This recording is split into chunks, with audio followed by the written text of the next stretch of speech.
હવે જો વધારાનો એક દાખલો આપું છું અહીંયા।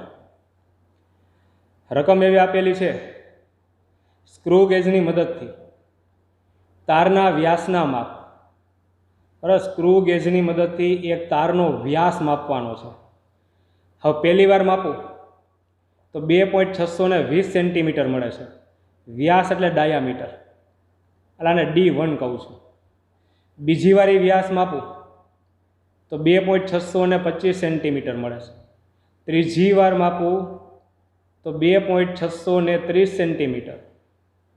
ચોથી વાર છે 2.628 સેન્ટીમીટર અને છેલ્લી વાર પાંચમી વાર માપ્યો એ વ્યાસ તો 2.626 સેન્ટીમીટર મળે છે। તો નીચેની ત્રુટિઓ મેળવો। એટલે આટલી વસ્તુ તમારે મેળવવાની છે। પહેલાં તો નિરપેક્ષ ત્રુટિ, આની ગણતરી કરવાની છે। હાલો, પહેલો ક્રમ કઈ ત્રુટિ છે તો કે નિરપેક્ષ। હવે નિરપેક્ષ ત્રુટિ જો તમારે ગણવી હોય તો એનું સૂત્ર તમને ખબર હોવી જોઈએ।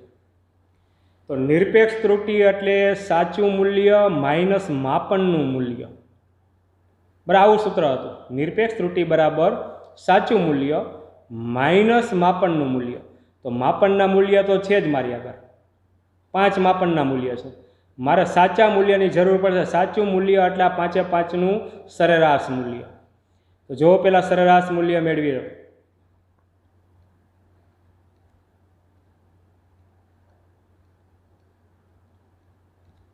વ્યાસના માપનનું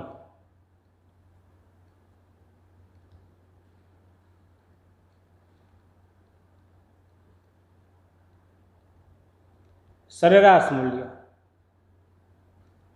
અથવા સાચું મૂલ્ય,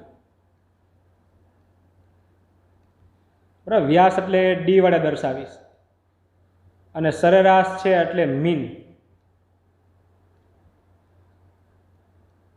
ઓમાં એ મીન કરતા હતા થિયરીમાં અથવા પહેલી નોંધમાં। હવે સરેરાશ મૂલ્ય એટલે આ બધાનું સરેરાશ 2.620 પહેલી કિંમત। હવે બીજી વાર વ્યાસ કેટલો મળ્યો છે તો કે 2.625। ત્રીજી વાર 2.630। ચોથી વાર છે 2.628 અને છેલ્લી વાર છે 2.626।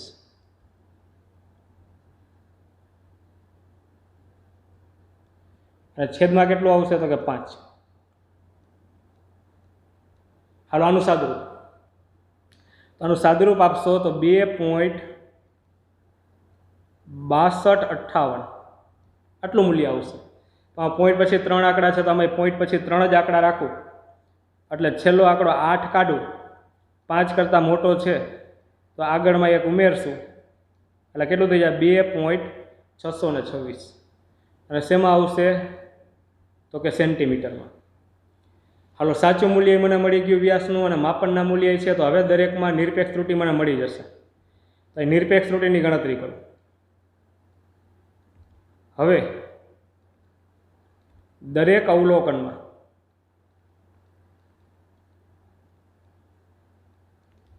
નિરપેક્ષ ત્રુટિ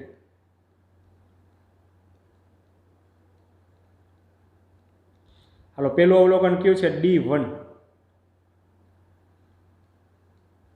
અને નિરપેક્ષ ત્રુટિ એટલે આગળ ડેલ્ટા વડે દર્શાવે છે। હાલો, સાચું મૂલ્ય 2.626, એમાંથી માપનનું મૂલ્ય બાદ કરવાનું। માપનનું મૂલ્ય છે 2.620 તો કેટલું આવશે પ્લસ 0.006 અને સેન્ટીમીટર।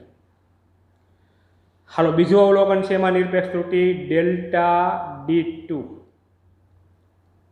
હાલો, સાચું મૂલ્ય 2.626, એમાંથી માપનનું મૂલ્ય છે 2.625 તો કેટલું આવશે 0.001 સેન્ટીમીટર। હાલો, ત્રીજો અવલોકન, બરાબર, ડેલ્ટા D3, એમાં નિરપેક્ષ ત્રુટિ એટલે સાચા મૂલ્યમાંથી માપનનું મૂલ્ય બાદ કરો। સાચું મૂલ્ય છે 2.625 626 માઇનસ માપનનું મૂલ્ય છે 2.630 મળશે 0.004 અને સેન્ટીમીટર. પછી ચોથું, એમાં નિરપેક્ષ ત્રુટિ ડેલ્ટા D4 સાચું મૂલ્ય માઇનસ માપનનું મૂલ્ય છે 2.628 મળશે -0.002 સેન્ટીમીટર. હાલો પાંચમું અવલોકન, એમાં નિરપેક્ષ ત્રુટિ તો સાચું મૂલ્ય 2.626 માઇનસ એમાંથી માપનનું મૂલ્ય છે 2.626 બાદ કરું તો 0.000 સેન્ટીમીટર. રેડી, આ પહેલી ત્રુટિ પૂરી. દરેક અવલોકનમાં નિરપેક્ષ ત્રુટિ મળી ગઈ. હવે મારે શું કરવાનું છે તો કે સરેરાશ નિરપેક્ષ ત્રુટિ મારે ગણવાની છે. સરેરાશ નિરપેક્ષ ત્રુટિ મારે જોતી હોય તો જે નિરપેક્ષ ત્રુટિઓ મળી બધાનું સરેરાશ કાઢો. 5 નિરપેક્ષ ત્રુટિઓ છે, બરાબર, એનું સરેરાશ કાઢવાનું છે. અને આ ત્રુટિઓ બધી ભલે માઇનસ મળ્યું પ્લસ કરીને જ લેવાની છે આગળ જતા.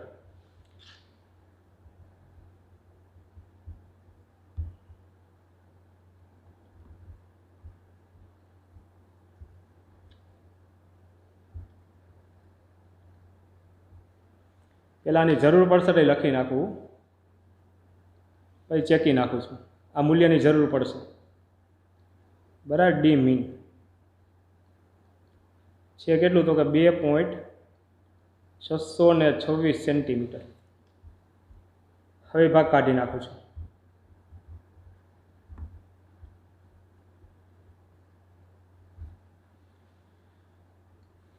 હાલો બીજો ક્રમ. શું મેળવવાનું છે તો કે સરેરાશ નિરપેક્ષ ત્રુટિ.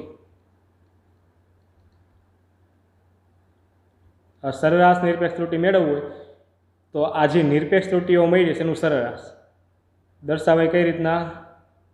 આ નિરપેક્ષ ત્રુટિઓ તો આપણે ડેલ્ટા D1 D2 વડે દર્શાવ્યું. સરેરાશ છે એટલે હવે મીન કાઢો એ બધાનું સરેરાશ. તો 5/5નો સરવાળો, પહેલી કિંમત છે 0.006 પ્લસ બીજી કિંમત છે 0.001 પ્લસ ત્રીજી કિંમત છે -0.004 પછી પ્લસ એના પછીની કિંમત છે -0.02 પછી પ્લસ 0.000 અને આખાના છેદમાં 5 કિંમતનો સરવાળો કર્યો તો છેદમાં 5. હાલો આનું સાદુરૂપ તમે આપશો એ સરેરાશનું એટલે 0.0026 બરાબર સેન્ટીમીટર આટલું મળશે. પણ પોઈન્ટ પછી મારે અહીંયા 3 આંકડા 3 જ રાખવા, તો આ 6 કાઢી નાખું તો આગળમાં 1 ઉમેરી દઉં. 5 કરતાં મોટી કિંમત છે તો આગળ 1 ઉમેરવું જોશે. હાલો બીજી સરેરાશ નિરપેક્ષ ત્રુટિ તમને મળી ગઈ. હાલો હવે કઈ મેળવવાની છે તો કે સાપેક્ષ ત્રુટિ.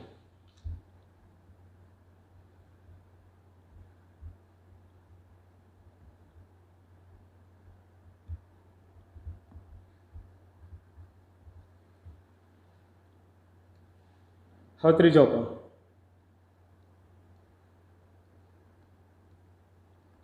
સાપેક્ષ ત્રુટિ અથવા તો આંશિક ત્રુટિ.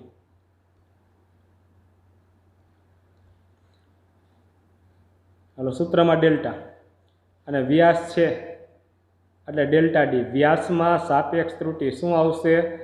ઉપર આવશે સરેરાશ નિરપેક્ષ ત્રુટિ અને નીચે આવશે સાચું મૂલ્ય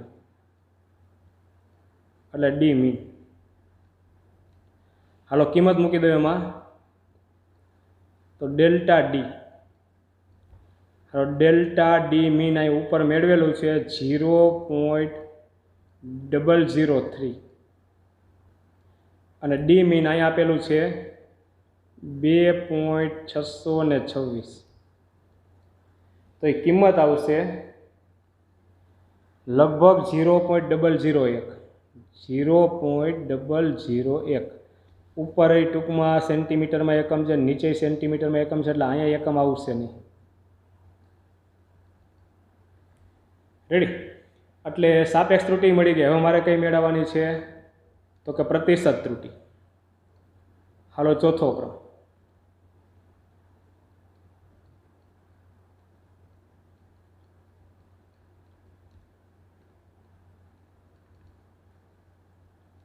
હાલો પ્રતિશત ત્રુટિ જોતી હોય તમારે તો એનું સૂત્ર છે તમારી આગળ. પ્રતિશત ત્રુટિ એટલે આ સાપેક્ષ ત્રુટિને તમારે ટકાવારીમાં ફેરવવાની. સાપેક્ષ ત્રુટિ છે ડેલ્ટા ડી, એને ટકાવારીમાં ફેરવો એટલે ગુણ્યા 100. હાલો આ કેટલું છે 0.001 અને ગુણ્યા 100 એટલે આવશે 0.1%. હાલો પ્રતિશત ત્રુટિ પૂરી. હવે પાંચમી વસ્તુ છે. હવે પાંચમી વસ્તુ તમને એવી આપી છે કે તારનો વ્યાસ એટલે કે ડી એને પ્રતિશત ત્રુટિના સ્વરૂપમાં દર્શાવો. બીજા નંબરની નોંધ યાદ કરો, 3 સ્વરૂપમાં મેં લખ્યું હતું. નિરપેક્ષ ત્રુટિના સ્વરૂપમાં લખી શકું, પ્રતિશત ત્રુટિના સ્વરૂપમાં અને સાપેક્ષ ત્રુટિના સ્વરૂપમાં લખી શકું. તો મારે એમાંથી પ્રતિશત ત્રુટિના સ્વરૂપમાં લખવાનું છે.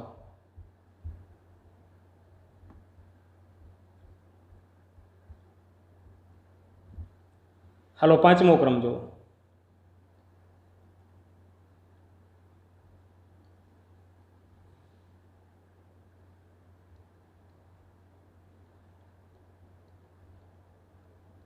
તારના વ્યાસ એના માપનનું મૂલ્ય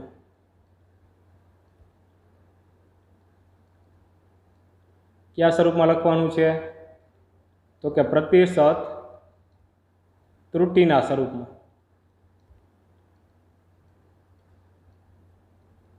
હાલો કઈ રીતના લખાય તો અહીંયા એનું સાચું મૂલ્ય,